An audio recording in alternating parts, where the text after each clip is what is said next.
भी आए हैं रफू करके, चाक है जिगर फिर भी आए हैं रफू करके, जाएंगे हकीकत से सबको रूबरू करके, प्यार की बड़ी इससे और मिसाल क्या होगी, हम नमाज पढ़ते हैं गंगा में वजू करके।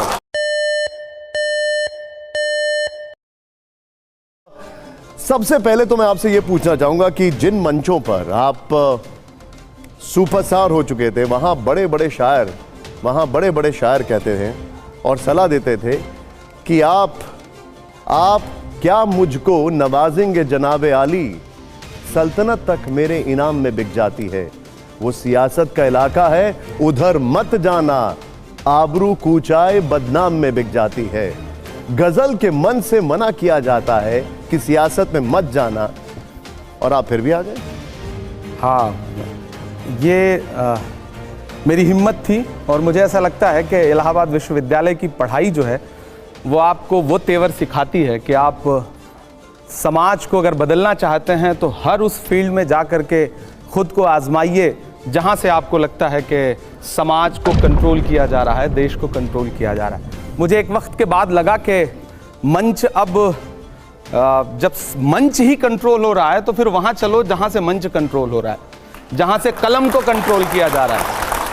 तो मैंने बुद्धिसेन शर्मा जी को कभी सुना था, उनका एक शेर था कि दिए बुझाती शोलों को भड़काती है, आंधी को भी दुनियादारी आती है, यार सियासत की गलियों में मत जाना, नागन अपने बच्चों को खा जाती है।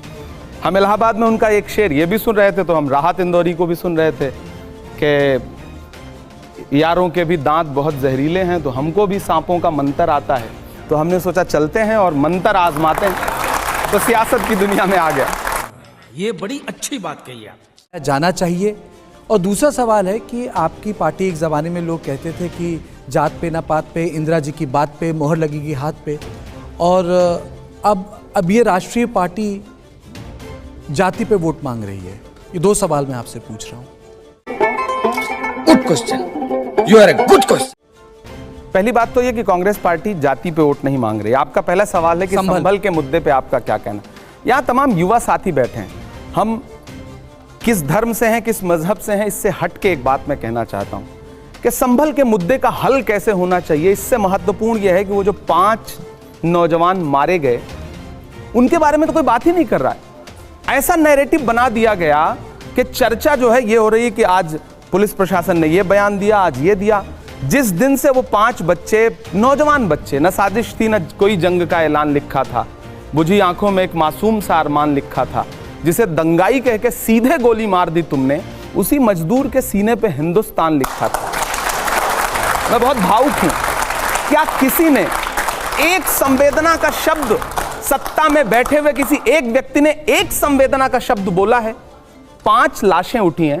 इधर 26 नवंबर को महामहिम राष्ट्रपति महोदया संसद में भाषण दे रही थी, मैं सामने बैठा हुआ था, और 162 किलोमीटर दूर संसद से संभल में 5 जनाजे एक साथ उठ रहे थे। छोड़ दीजिए वो हिंदू थे या मुसलमान थे, विजुअल है इस बात के ना कि पुलिस गोली चला रही थी। मैं भी यहां बैठ के बात कह रहा हूं।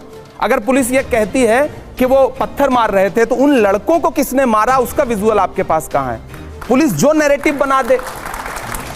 डीएम प्रेस कॉन्फ्रेंस कर रहे हैं, कमिश्नर प्रेस कॉन्फ्रेंस कर रहे हैं, सत्ता के शीर्ष पे बैठे एक शब्द नहीं बोल रहे हैं। क्या इंसानों की जान की कोई कीमत नहीं है?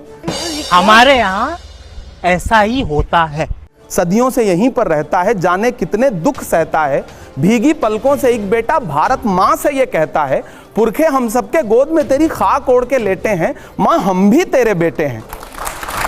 है ना? शब्द भी क्यों नहीं? हमारी पार्टी का स्टैंड क्लियर है। राहुल गांधी जी गए, जा रहे थे, उनको जाने नहीं दिया गया। नेता प्रतिपक्ष को क्या अब यह भी अधिकार नहीं रह गया है कि वो जाकर के पीड़ितों से मिल सके? मुझे देश से पूछना है, क्यों नहीं मिलने देंगे? क्या छुपाना चाहते हैं आप? वाह क्या सीन है,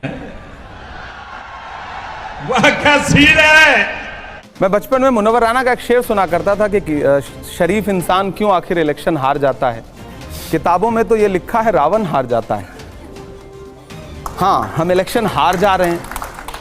लक्ष्य, मुझे लगता है कि राजनीति में आने के बाद सिर्फ एक लक्ष्य नहीं होता है। बड़े नेता का तो बिल्कुल एक लक्ष्य नहीं होता है। राहुल गांधी जी का लक्ष्य जो है, जो मैं समझ पाया हूं, ये सवाल पूछना भी मुझे लगता है कि समीचीन नहीं था, मैंने उनसे कभी पूछा भी नहीं, लेकिन राहुल जी का, प्रियंका जी का, सोनिया जी का, मल्लिकार्जुन खड़गे जी का, मुझे लगता है हर राजनीतिक दल का और हर शीर्ष नेतृत्व का एक लक्ष्य होना चाहिए, जो संविधान है देश में उस संविधान को बचाना और उस संविधान के मुताबिक सत्ता को चलाना।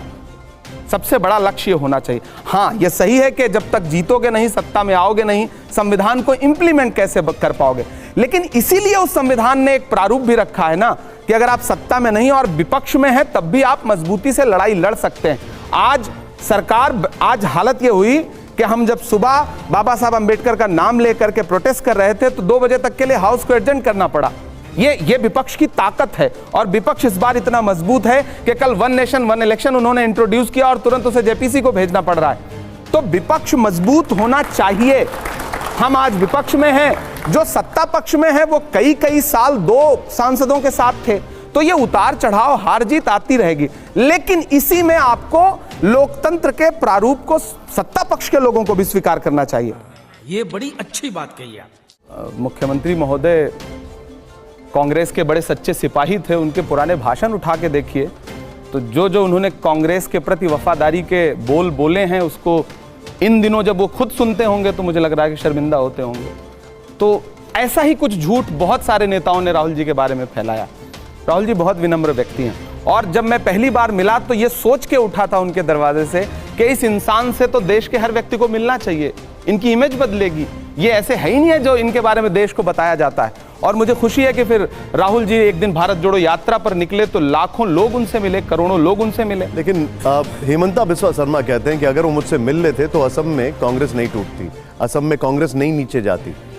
देखिए, आप जब किसी दरवाजे को छोड़कर किसी परिवार को छोड़ के जाते हैं तो लगभग ऐसा ही आरोप जो है ना, वो जो नकचढ़ी बहुएं होती हैं ना, वो ऐसा ही परिवार पे आरोप लगाती हैं कि सास ऐसी थी हम इसलिए घर छोड़ के चले गए, पति ऐसा था हम इसलिए घर छोड़ के चले गए। जो तमाम बौद्धिक तबके के लोगों को कभी कभी बुरी भी लगती है कि नहीं राहुल गांधी ने ये क्या बोल दिया, इससे तो राजनीतिक नफा नुकसान हो सकता है। लेकिन मैं राहुल गांधी को इसलिए पसंद करता हूं कि वो व्यक्ति ऐसा व्यक्ति है जो ये कहता है कि राजनीति का नफा नुकसान अपनी जगह, लेकिन जो सच्चे मुद्दे हैं उसको मैं बोलूंगा, उसको खड़ा होकर लड़ूंगा, क्योंकि संविधान जो है उसको बचाना सबसे महत्वपूर्ण है। ये शब्द ही अपने आप में बहुत डरावना है। अच्छों को ये हिला देता है। शो नहीं, मैं एक सवाल ये पूछना चाहता हूँ कि आपने कुछ नज्म लिखी है कोई राहुल गांधी पे या प्रियंका गांधी पे?